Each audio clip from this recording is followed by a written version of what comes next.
All right, riding with Ron. We're riding here on Colgan's Knob. Colgan's Knob. We're gonna take you over to Craigville. You ever been over there? My dad had his 87th birthday yesterday. We are headed that way to give him a surprise birthday party. We having a little pizza party for Dad over at his house here in a few minutes. So I thought, well, you know, y'all might want to go along. Oh, right there's that Jeep. Oh, yeah. Remember I showed y'all that Jeep. I love that Jeep. Jeep. I had a friend to have one. I'm telling you about it on another video there. But his Jeep was so old, it wasn't called a Jeep. It was built by Ford. Ford took the initial design build of the Jeep, and then it became Jeep. Initially, first 2-3 years, the Jeeps were Fords. And I got a buddy, or a friend, I know a friend, that has some Jeeps that are Fords, and they won't let him ride them in the Jeep parade. They say that's not even a Jeep, but man, that's the granddaddy of the Jeep. A couple black dogs here have been running up down this road, and I'm not really sure whose they are. I think they might belong to these people who live right there. They don't have any collars. They're pretty dogs, and they're well taken care of dogs. But they're car chasers. Scares me though when they chase a car, because I'm afraid they're going to jump over there under the wheel and I'm going to flatten his head. Oh, I got some stories, but you know, you try your best. And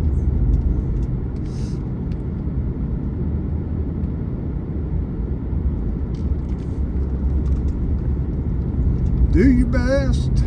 On my honor, I'll do my best to do my duty to God and my country, and to obey the Scout law, to keep myself morally straight. Oh man, did I forget the Scout promise? That's Scout law. I'll keep myself morally straight, physically something, and spiritually something. But I remember the 12 points of the Scout law. Now what I gave to you was the Scout promise.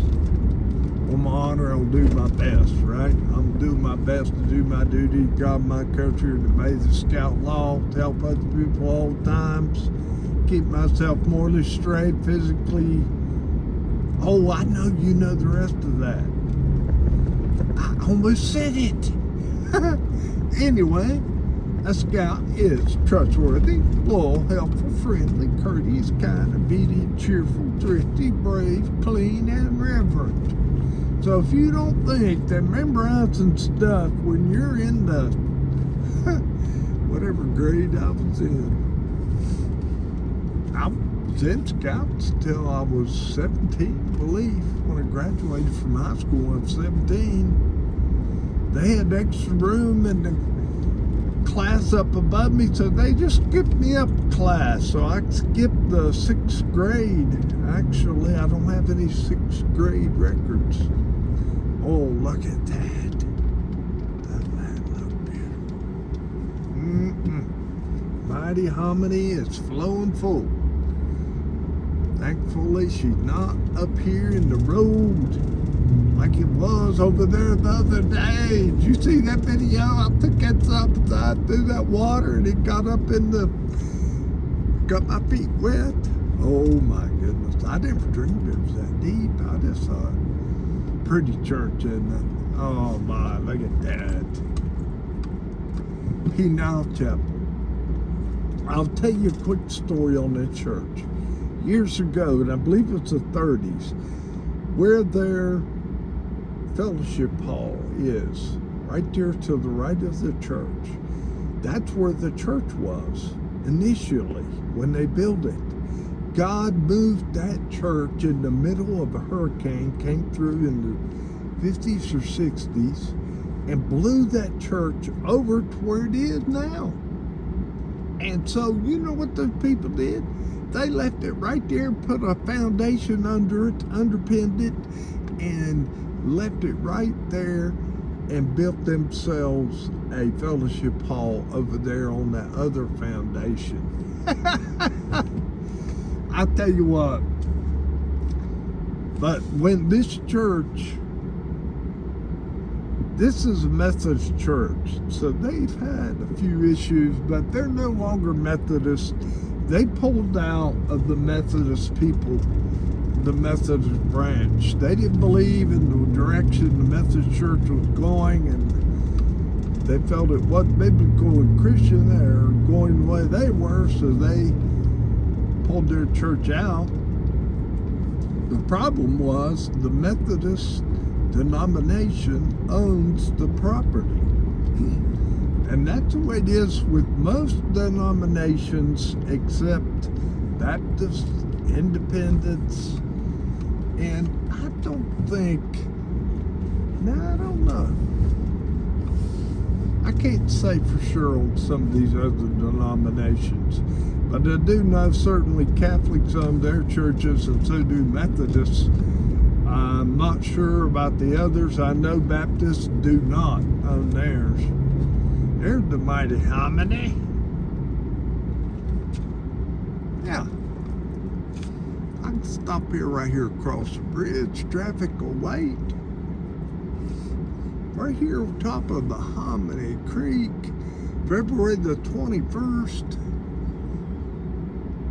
Now right to my right is the falls. Wonder if I could show you that. Let's see. Oh, I'm doing four-wheel drive. Goodness. All right, come on. Well, no. Gonna have to turn around if I do that, and I don't want to turn around. Either way, that's the mighty hominy. I couldn't get down there with the side-by-side. I think I could take the four-wheeler down there. I have a couple four-wheelers, and they're in the shed there. Since we've got the side-by-side now, we hop on in. But the four-wheelers are fun and quick and easy, but you don't really have the room. And you know what I've got on my side-by-side? I've got everything I need. So if I come upon a situation, I can handle it. That's what you gotta have. You gotta have what you need. All right, yeah. We got a little emergency situation.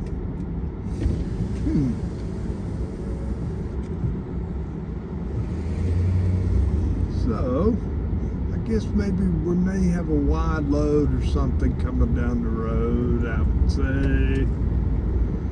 The guy stopped back there. No, well, yeah, he did stop. I'm gonna check this curve. Line turns, I don't see a thing. We good to go.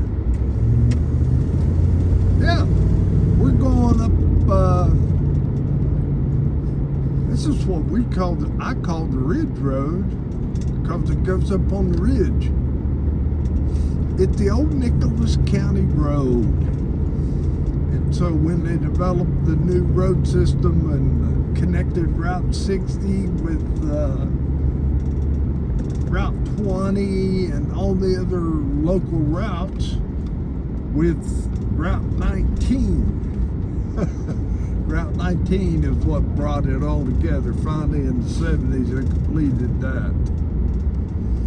But we got these low roads here. This is where we live.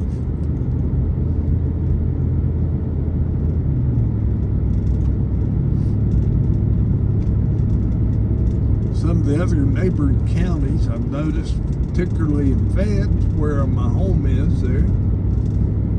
I guess to say we got a home up here too. We got an address. 1378 Whitetail Road. Now, where is it? Well, it's either in Legacy or it's in Quinwood. One or the other. Because we are in the middle, and Quinwood and Legacy are having a fight over who gets the right to be our post office. One's our geographical location, according to Nicholas County, because we are in Nicholas, but we are right on Greenbrier County line. So that's why actually we're a little closer to Quinwood than we are Legacy. So we would be counted. I know people there near me get their mail at Quinwood. Some of them have the rural route, and I think on the rural routes they have a Legacy address on them. See, that's what we try to get, and they do have that service available.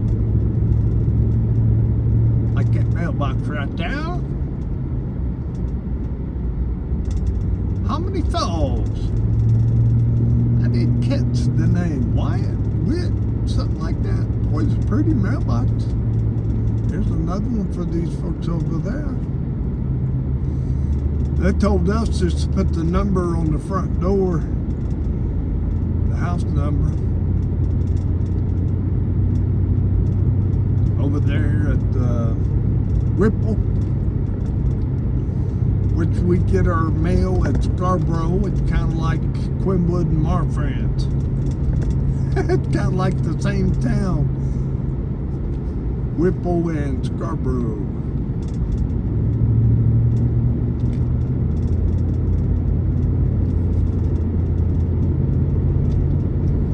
I bet some of you know where I'm talking about. You know down there where that general store is, the Whipple General Store. That's kind of a famous landmark. Going by the wayside if they don't take care of it. Siding's falling off of it. But I imagine it costs quite a bit to do that. Oh yeah. Out here in the hills, you come up to a stop sign like that, you might see somebody next week. You know, all the times I've been going through here for, well, 21, 22 years. Let's see, about in 2004, almost 22 years, I've never stopped at that intersection. Now, don't y'all tell my state police friends, they may not take kindly to that. You're supposed to obey the law, and I know you're supposed to obey the law. And I do. Don't want to be a lawbreaker. Get put in jail. That looks bad on God. If you're trying to represent God, or you're a lawbreaker, you're a criminal. Now, I know there's some laws might eventually have to be broken, but right now, trying to obey the law, follow the law of the Lord. Hey, a guy's building a fence. Nice.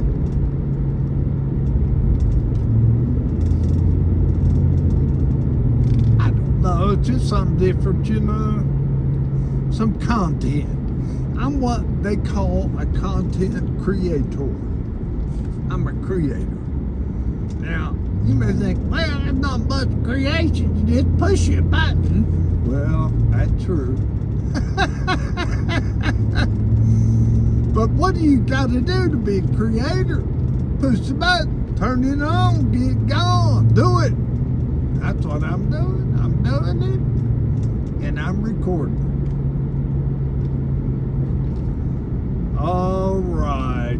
I tell you what, I think just for the scenery, you can just turn the volume off. Or what I like to do is turn on closed captioning. It's so interesting to see how the closed captioning comes up with my words. Because right now I'm trying to talk kind of plain, but a lot of times I put on my creator slang, start slinging them whatever around. Oh my, yeah. Well, bless his heart, right?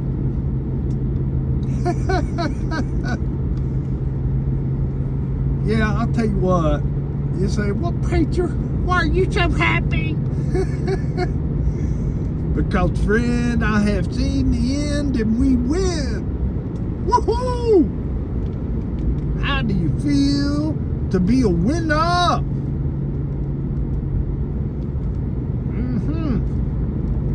We win. The king wins because he's the king of all kings. Yeah, but doggies. I usually travel down these here roads about 35 or 40. Sometimes it'll hit up to 45 going down the hill, and I'll press upon the brake a bit.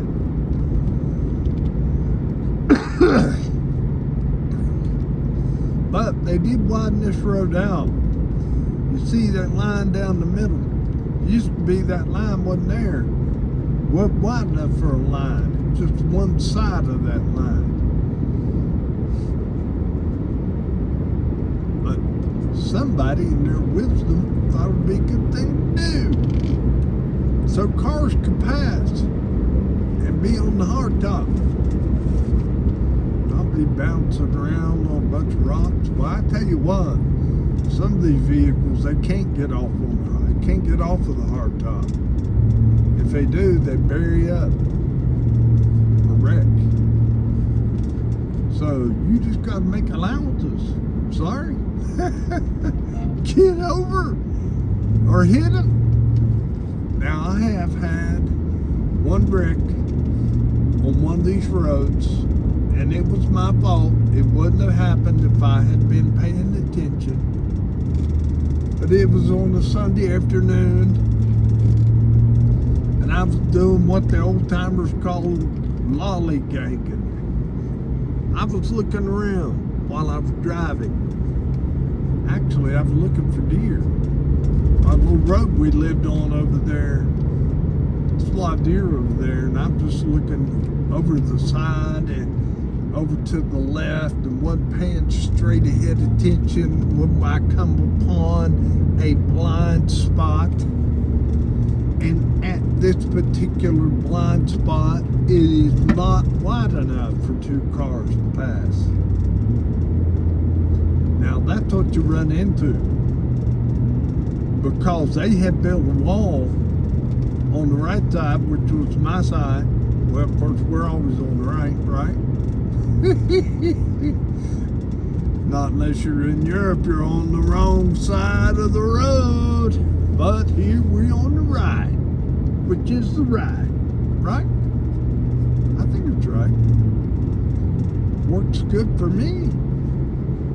But anyway, on the right side of the road,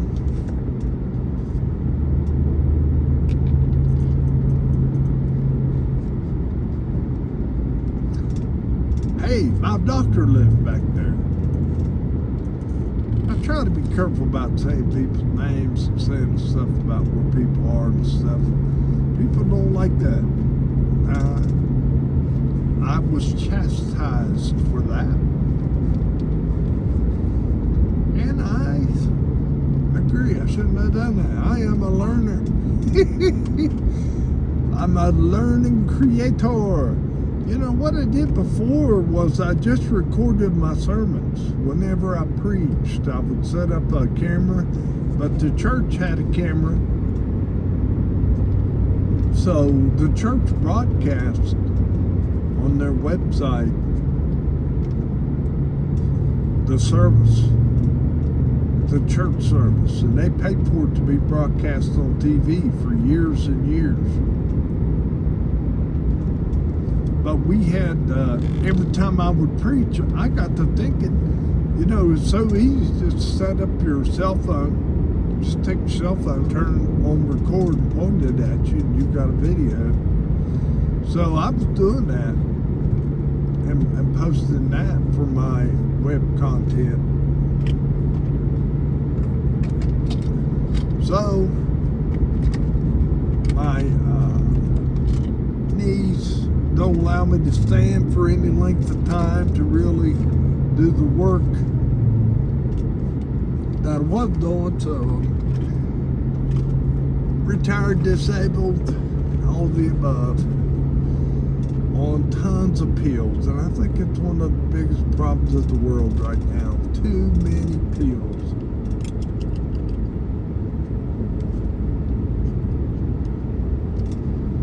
And they just keep pumping you full of more and more and more. My father's been having a time with dementia. I'd like for you to keep him in your prayer. It's called Lewy body dementia. It's weird. I can't even begin to tell you how it affects him. But I think what affects him more is his physical condition. He really needs prayers there as well. His legs are really hurting him bad. He can't, a lot of times he can't walk. Has to get in a wheelchair.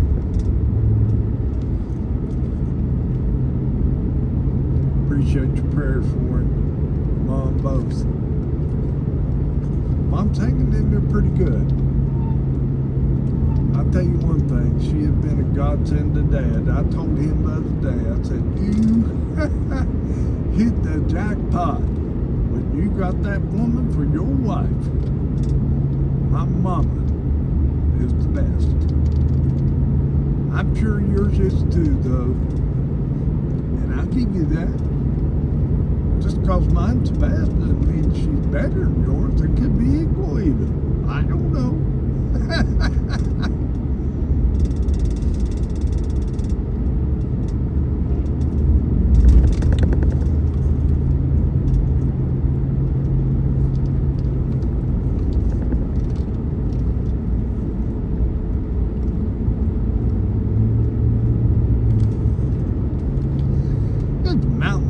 Mount Lookout country.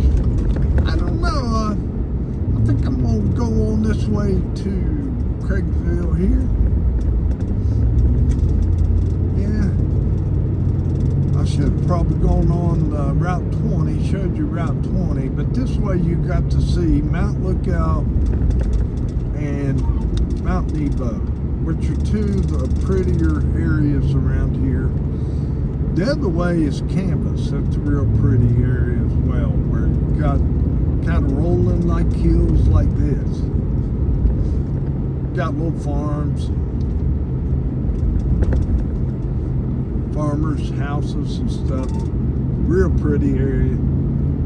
Real good place to live. Oh my. Praise the Lord for it. I guess we could have gone somewhere else. I know some of my family members did to get work. But the Lord provided me a woman that worked well and made a whole bunch of money that she shared with me. Thank you, Lenny. But he made a way for us too when he called me into ministry. Now the ministry didn't pay what the coal miner did. I'm sure I could have probably owned a coal mine. That was my goal. But I wasn't headed that way when the Lord stopped me here. I was working in the coal mines, and he called me into ministry.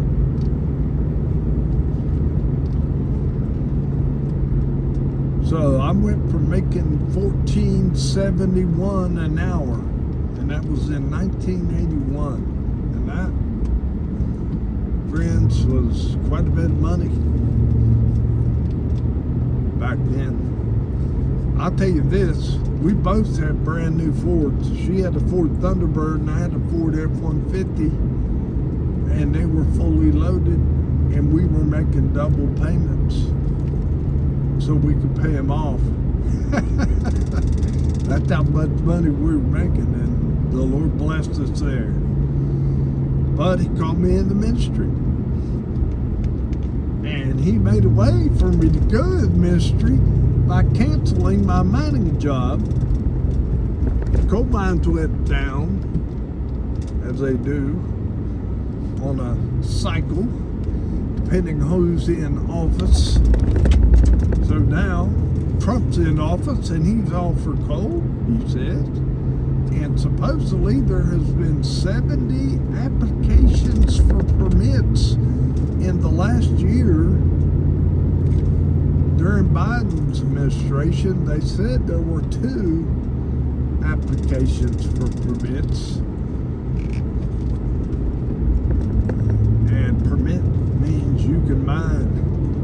You present them a plan for the property that you're going to mine, and that's what I did as a coal mining engineer. I could plan out of coal mines. That was my senior project. And run that coal mines and make a profit. So that's what I learned to do in college. But, you know, in coal mining country, that's not such a bad thing to do if you're going to become a minister, because I knew a lot about the coal mines. I worked in the coal mines, and I could talk to people about it and share some of the things they shared, and that puts you on the same page, and that gives you opportunity to share your faith if they'll listen. And just getting a listen to is very important. That's why on these videos I ask you from time to time, if you know somebody that you think might enjoy it, send it to them, share it. It's not Nebo. Over there's a Gilgal Methodist Church. It's a big 3-way intersection here. The guy in the feral gas truck does not have to stop at the stop sign. And we permit him to go ahead and roll on through there, buddy. Because I ain't stopping you. You're going right anyway, right on red. That's a big 3-way stop. We lived right on the other side of the Gilgal Church there, a church back there. Right on down the road from it, just over the hill, was a house that I rented from my friend Philip. And Philip still lives over in that direction. He's a good friend, a good pastor, still working as pastor over at Somerville Baptist. Good church. Good people.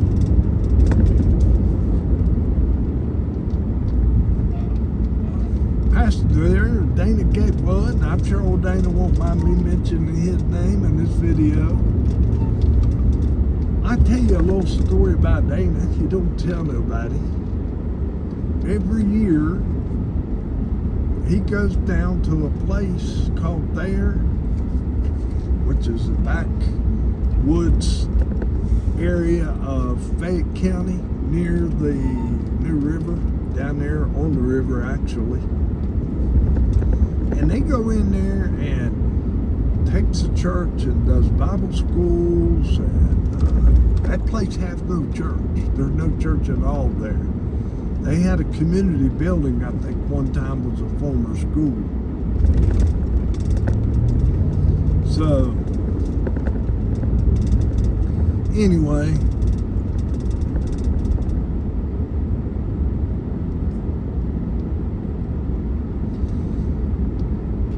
Dana's been going up there for a lot of years. I think Dana's first church, when he became pastor out of seminary, was Mount Hope.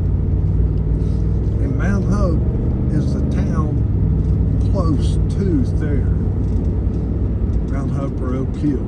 So Mount Hope, when he became pastor there, he became aware of the needs they had down there, and he started going down there, met some people, started ministering, and got to know them, and they respected it. I think he does it every year.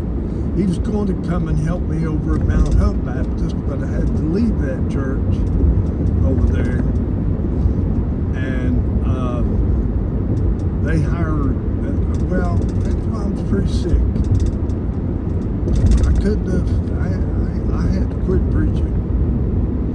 I got so sick if I was going to die. Well, I lost 60 pounds, diverticulitis. Washed all that crud out of me. You lose 60 pounds now, you lose some crud. But I'm good now. Gotta eat my mini wheats. No turn on red here. For all you people that live over here on Route 19, you're aware of that. But you visitors, as you pass through, pay attention to those no turn on red signs. I pulled up the one day down there at Fayetteville, and the guy behind me was just blowing the horn. And I turned right, of course, and I stopped. And got to wait till the light turns green and make sure people aren't coming, because they're coming at you 80 miles an hour. So make sure they stop. But anyway, this guy wanted me to go right on red. He was blowing his horn and waving his arms, and I'm like, man, I can't go. No turn on red, and I'm pointing to the sign up there. And his wife saw the sign, and she started smacking him. She was giving him down the road, boy.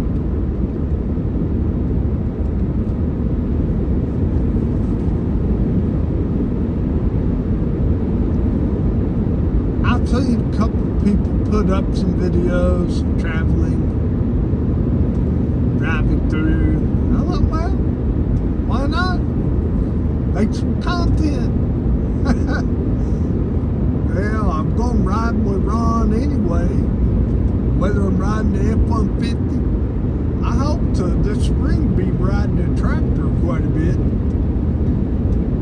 I'm going to do some work up there with that tractor. I'm going to plow that cross up and disc it good and plant it with red clover, I believe.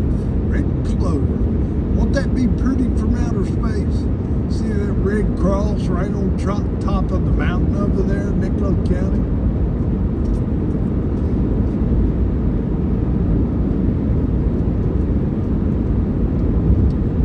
You know, you farmers, you got a field, you ain't using it. You want to give that tractor some work, don't you? Sure you do. You know why? It's a lot of fun. You think, oh, you're crazy? No, I'm not. You talk to anybody that has ridden and driven a tractor for any length of time. It is a blast. Well, when they get muddy, I guess all this rain is filling it up. I wonder if they're catching the water now. I'll take you down there sometime and show you where they let the water out.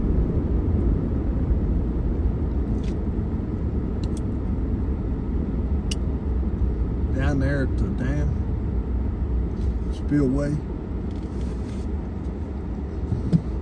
In the fall, when they open up all the tubes and drain the lake and release the water, the river, people come from all over the world to ride that river.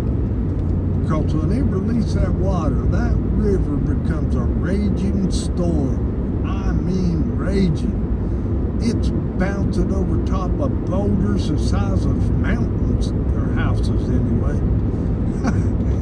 Yeah, there's a couple of waterfalls, Pillow Rock.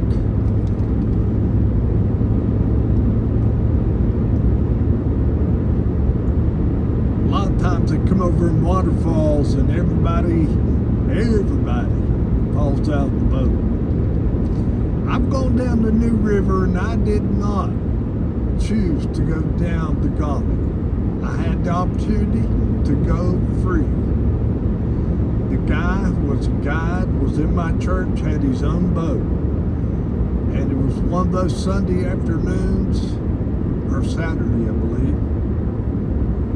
And they had emergency release of water. He found out about it. So he said, let's go ride the river. It's in fall. I said, no, I didn't go. Well, I'll tell you what happened. They crashed going down through there.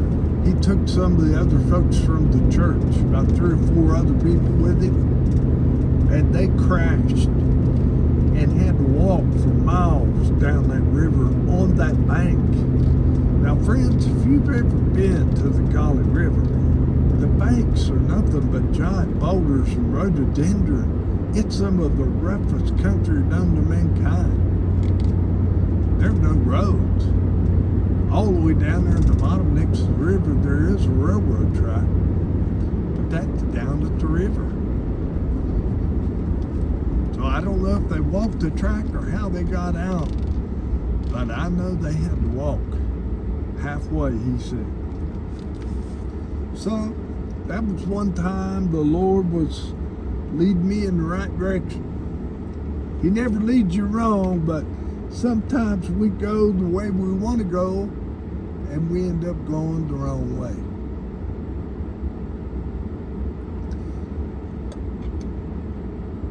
We are at Summersville.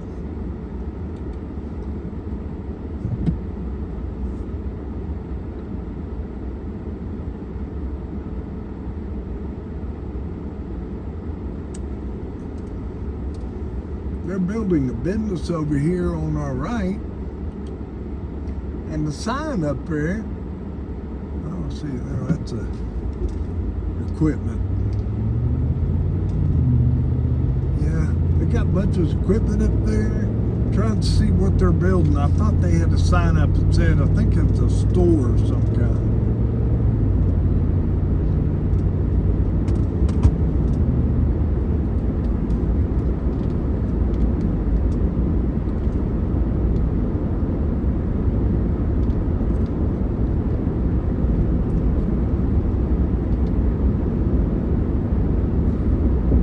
Cruising down Route 19 here in Summersville.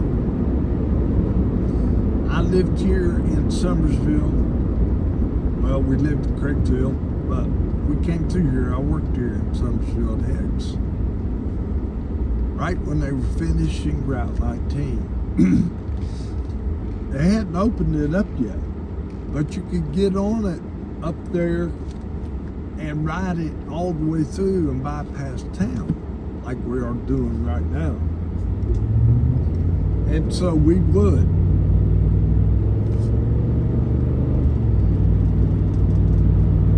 And we were so happy when they finally got it open. We didn't have to go through town every time. Just a whole lot faster. But I will tell you this, you gotta be careful, watch your speed. Too many people got killed on this road at these intersections where these stoplights are. People not paying attention, going 70 miles an hour, just flat run right over top of somebody in a semi. And when you're at those intersections and that light turns green, you better look before you go. Make sure they're not coming, because they will run you right over. So you got to watch your speed here in Summersville, and I'm glad for that. I knew a girl that came to our church, a woman with a child. She had a boy. She got killed right down there, right down here, sitting there at the stoplight. Got run over by a semi.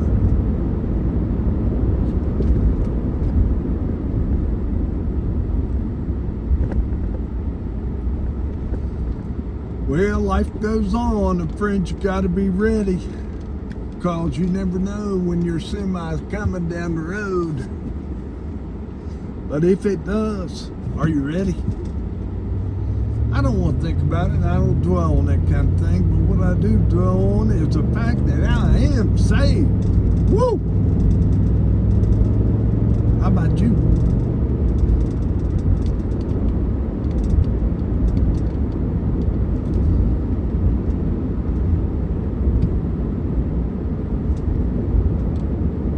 After I accepted the call to ministry, began to preach, pastor churches, no training whatsoever, except for what I picked up.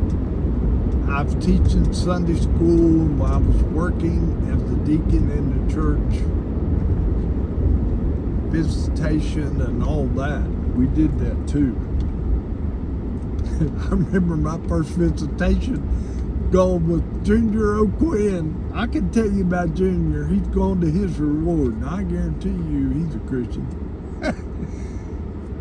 But anyway, I went with Junior. I thought, all right, Junior will know something. He'll be able to talk, and I can just sit there and watch. We climbed up this set of stairs to get to the top where that door was. Me and Junior was going to go in there and visit. And Junior was gasping for breath. He had black lung. He said, Ronnie, will you talk?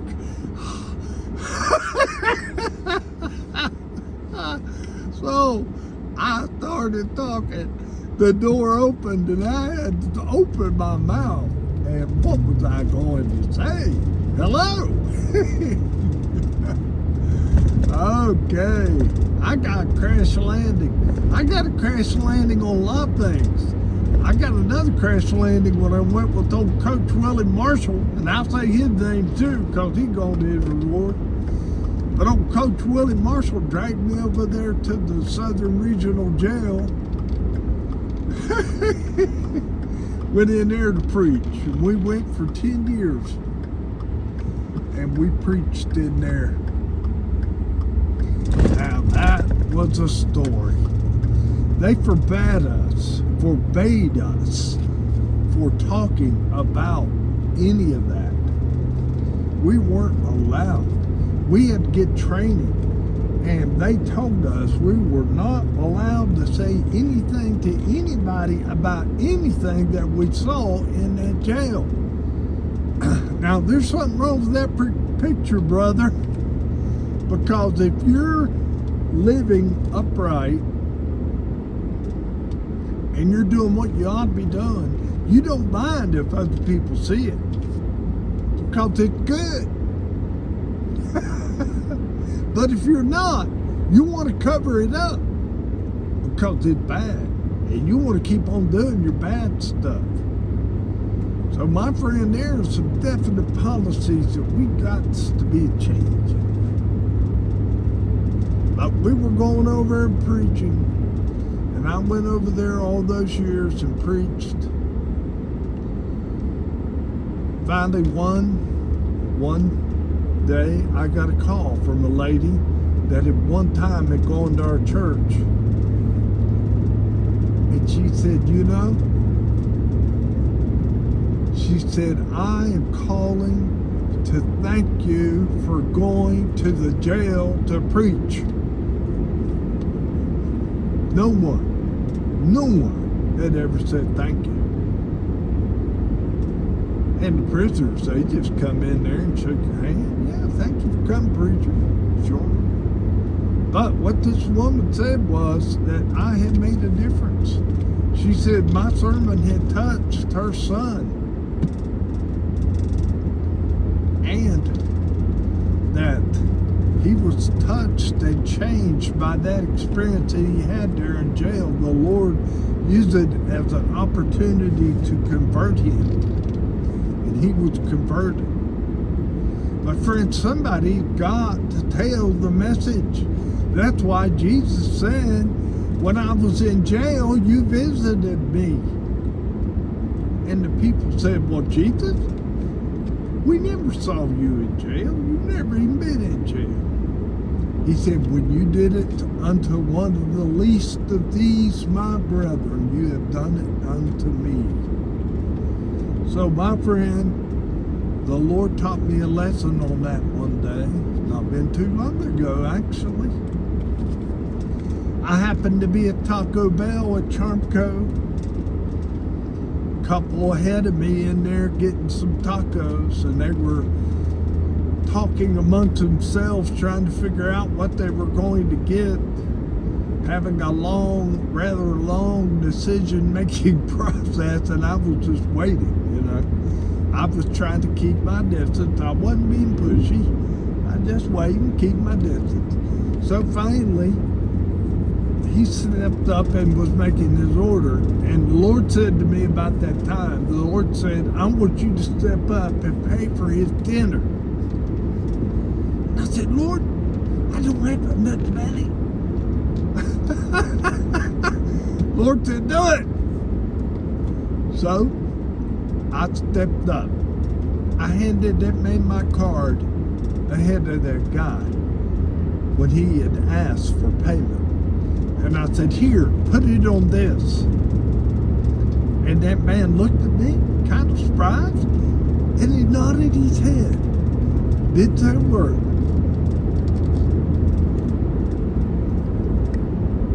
Well, I paid for it.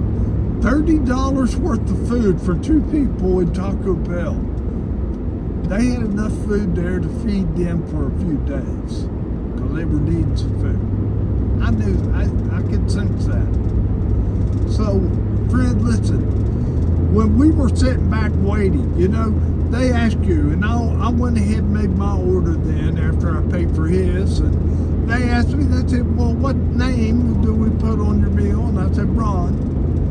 So I had to go back in the waiting room then, joined the other couple that was back there. It was just 2 of us in there, 3 of us, and the workers, of course. But then the worker calls out the name for the meal that he's got ready, and the name he called out was Jesus. And I perked up. And he said it again. Oh my goodness. Bells are going off in my head. I just bought Jesus' food. I didn't know it was Jesus. But he told that guy his name was Jesus, and I didn't know that. And I didn't know that I had bought Jesus' food. Hey friend, the Lord is moving now like he's never moved before, because I believe people are beginning to wake up to the wokeism of the world. Progressivism is nothing but sin amplified to the magnitude of as big as they can make it, unless we stop it. So listen, friend, listen to the Spirit. And I am very insensitive. Say, how can you be a preacher and be insensitive? Well, I am. That is my plight. But I'll say this, that I knew God wanted me to step up and buy that guy's meal and pay for that. I didn't know what he'd ordered. I didn't know what he told him his name was. I didn't know any of that. I just knew, I felt it in my heart, God is speaking to you, and my friend, he's speaking to you. If it is something that's good, now there are other voices out there. You have to measure the voices by the content of the message. Is it good? Does it glorify God? Does it help people to live and to live better and to live stronger and to live free and to have hope and to have life? Then, my friend, my sermon today is, it's time that we start living that. And when you hear that voice, that's God telling you, you need to work on that. You need to do that. Now, I've been seeing a lot of visions and people seeing things, and they are recording it and putting it on YouTube. A lot of them are writing books, but they call a lot of the visions that they're sharing is what they call near-death experiences, NDE. Now, I'll tell you, I had an NDE. The doctor said that I died, and they brought me back to life. They said I was gone for 26 minutes. And I've got the records written, and to show you to this day on my record, I can show you what happened. So then I had to go back after I healed up, after they brought me back to life by putting in a couple of stents. And when he got those stents in, my heart started again.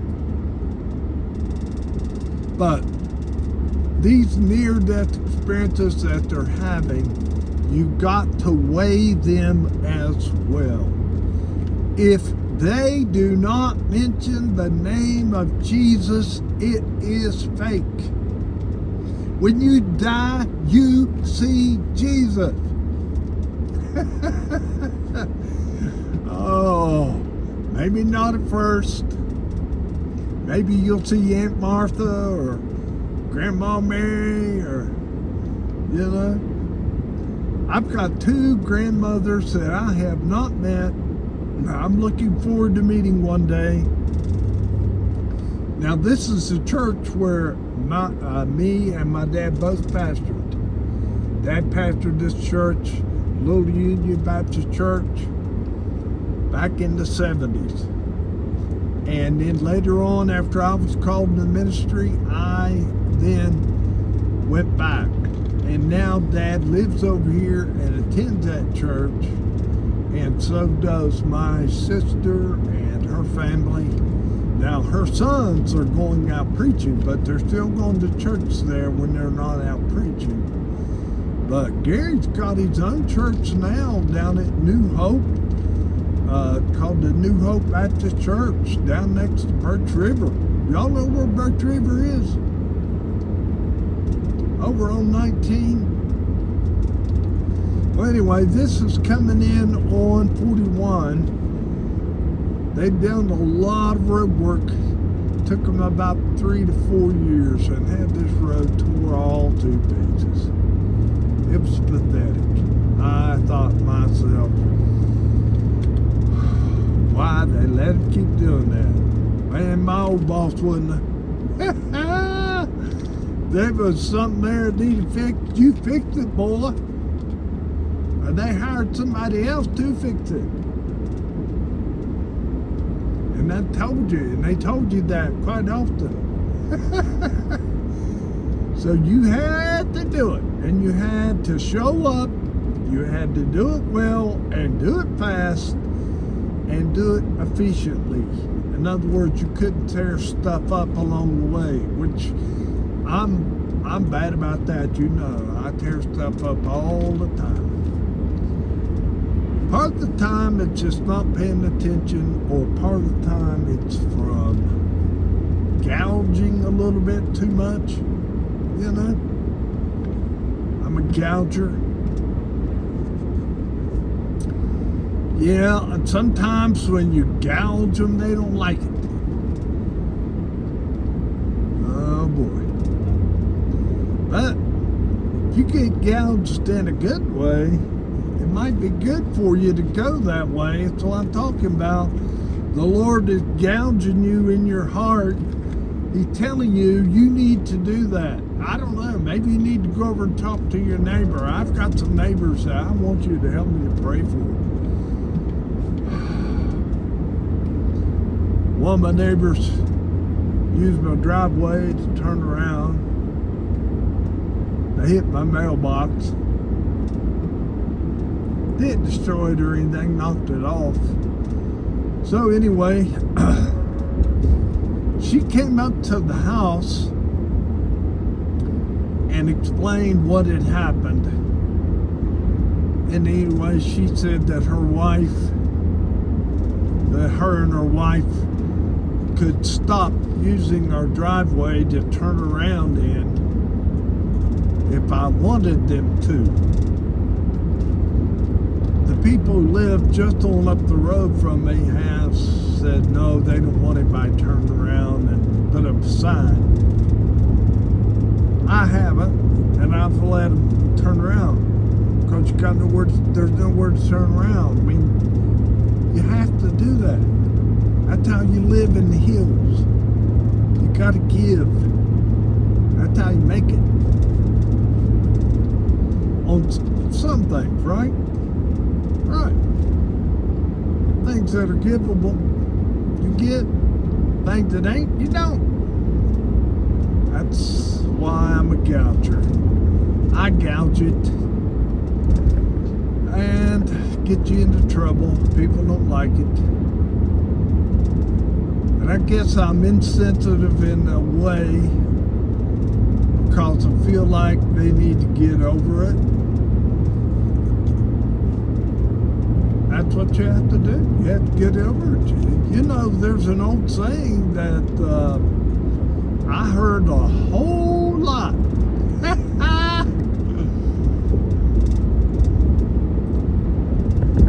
Tough titty, it's a kitty, but the milk's still good. Tough titty, said the kitty, but the milk's still good. So some things may not be the way you like them, but others are. So you just keep striving to improve, you know? It's like the guy from Africa. He said the reason he liked it up here in America, he said, in Africa, the men down there get a 5-gallon bucket, walk to the creek every day, get a bucket of water. You white men, you lay a pipe, and you don't have to go to the creek every day to get a bucket of water. Well, we're at Craigsville. Hey, we got a stoplight in Craigsville now. I don't know how long it's been since you've been here. We do have a little stoplight. Makes you figure out who gets to go first. It was a 3-way stop before. And of course everybody's like, well, especially you get there at the same time as somebody else, who goes first? Hey, these guys on some mind clothes. Well, listen, friends, thank y'all for joining me. Dad lives down Woodbine Road here. I really don't have permission to show you exactly where they live, which I'm sure it'd be fine, but I think I'll turn it off here. Thank y'all for joining me on this long ride.